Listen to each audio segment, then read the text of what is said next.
I returned to college in 1972 after serving in Vietnam, a Marine vet.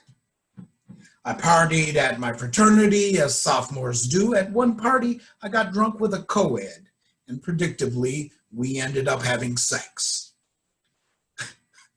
After that night, we saw each other on campus, but never really dated. Mostly there was just an awkwardness between us. And then a few weeks later, Mary Ann, she was 18 at the time, called to say that she was pregnant. Mary Ann was from a wealthy family. She was more worldly than me. I sat stunned by the news and wondered out loud what we would do. She informed me bluntly that she intended to have an abortion. Well, abortion was against the law, but illegal operations were available. Her sorority kept an abortion fund. They loaned her $200. She had another $100 of her own and needed $200 more. I hocked my camera and hi-fi.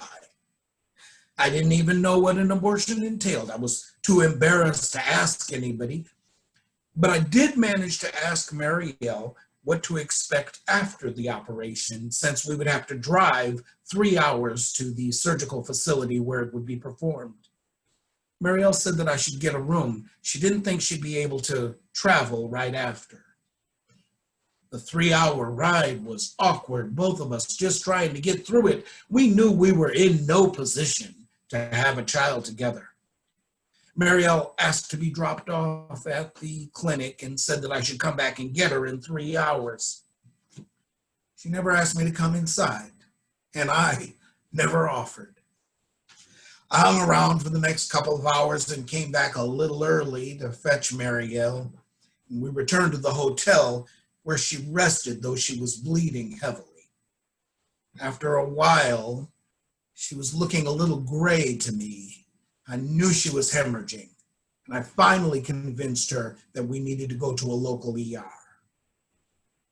few hours later, while she was resting in a recovery room, her parents, summoned by the ER staff, arrived. The mother went right to her daughter's side without a word to me, but the father came over and began beating me so badly the ER staff had to intervene.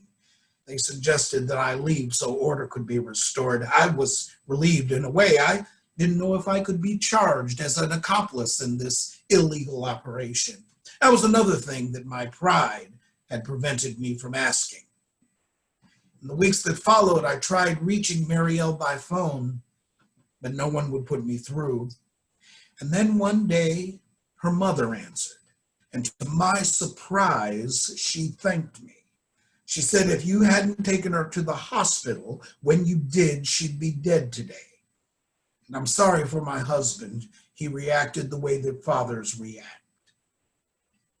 I count the abortion as the second most significant event in my growing up. The first was Vietnam. So when I married a woman whose professional path led her to a position in a facility that provided abortions, I had no doubts about supporting her work. Oh, I may have reservations based on my background and upbringing, but I have 2 daughters now. And there is one thing I know for sure, it always has to be up to the woman. I never want my daughters going through the nightmare that Mary Ann and I did.